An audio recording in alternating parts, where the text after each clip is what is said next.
ऐसा है, पीसी की ज़रूरत इसलिए पड़ी क्योंकि जिस तरह के एग्ज़िट पोल दिखाए जा रहे हैं आप लोगों के द्वारा फर्जी, तो हम अपने आप के माध्यम से बताना चाहते हैं कि सब कुछ फर्जी है। ये केवल इंडिया गठबंधन और उत्तर प्रदेश में खास तौर से समाजवादी पार्टी के कार्यकर्ताओं को डिमोरलाइज करने के लिए किया, क्योंकि आप लोगों ने कभी ये नहीं सोचा कि स्थिति क्या है प्रदेश की। आप देखिए, देश के 3 बड़े नेता जो बीजेपी के हैं उत्तर प्रदेश से चुनाव लड़ रहे हैं, 2 लड़ रहे हैं, 1 मुख्यमंत्री, मोदी जी, राजनाथ सिंह और योगी जी। मोदी जी चुनाव लड़ रहे हैं बनारस से। बनारस के आसपास की एक भी सीट बीजेपी नहीं जीत रही। जौनपुर हम जीत रहे, गाजीपुर हम जीत रहे, चंदौली हम जीत रहे, आजमगढ़ हम जीत रहे, मऊ हम जीत रहे, एक सीट नहीं जिता पा रहे। लखनऊ के आसपास बाराबंकी हम जीत रहे, मोहनलालगंज हम जीत रहे, हरदोई हम जीत रहे, उन्नाव हम जीत रहे, सीतापुर हम जीत रहे। कौन सी सीट हैं जो नेताओं के आसपास भी प्रभाव वाली जीत पा रहे? एक भी नहीं जीत रहे।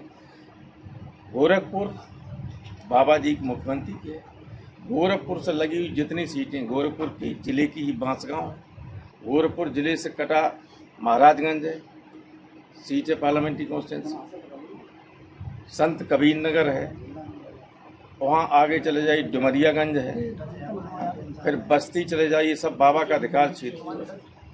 उन सब में एक भी सीट बीजेपी नहीं जीत रही।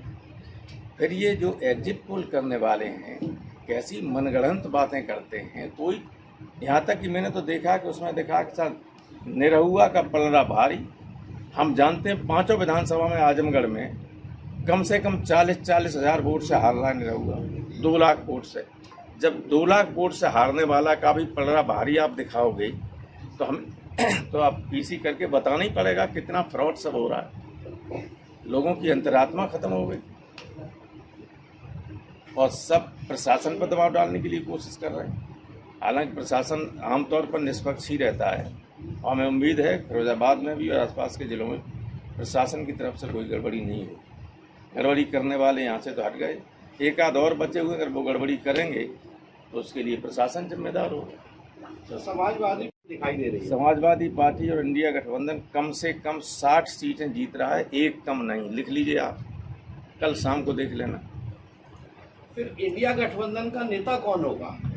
वो नेता तो चुनाव के बाद, कल के बाद अपने आप तय हो जाएगा, उसमें कोई समस्या नहीं। वो आपका सरदर्द नहीं, वो 1 घंटे के अंदर सब हो जाएगा, कोई प्रॉब्लम नहीं आएगी।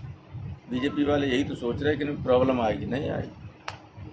तय हो चुका है पहले, सब कुछ तय नहीं हो चुका लेकिन तय हो जाएगा।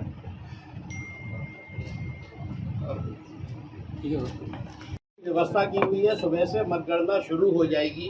क्या कहीं आपको कुछ होने का अंदेशा है? जैसा कि बार बार बताया जा रहा है कि गड़बड़ी हो सकती है, एग्जिट पोल और एग्जैक्ट पोल में फर्क आ सकता है, ये समाजवादी पार्टी तो आएगा ही, कह रही है। वो तो आएगा ही। एग्जिट पोल और एग्जैक्ट पोल में का रिजल्ट जो आएगा उसमें फर्क होगा, जमीन आसमान का सब उलट जाएगा पूरा, ज्यों कहते हैं एकदम उल्टा हो जाएगा। हम तो अपील यही करना चाहेंगे, जनता से ज़्यादा प्रशासन के अधिकारियों से अपील करना चाहेंगे कि निष्पक्षता पूर्वक तेजी से कराएं और 2 बजे तक रिजल्ट यहाँ का डिक्लेयर कर दें। और जनता से कहेंगे कि वो शांति से चुनाव के आउटकम का इंतज़ार करें और चुनाव जीत, जो समाजवादी पार्टी आमतौर पर सारे कार्यकर्ता, सारी पार्टियों, बीजेपी के लोग भी स्वीकार कर रहे हैं कि समाजवादी पार्टियां जीत रही है,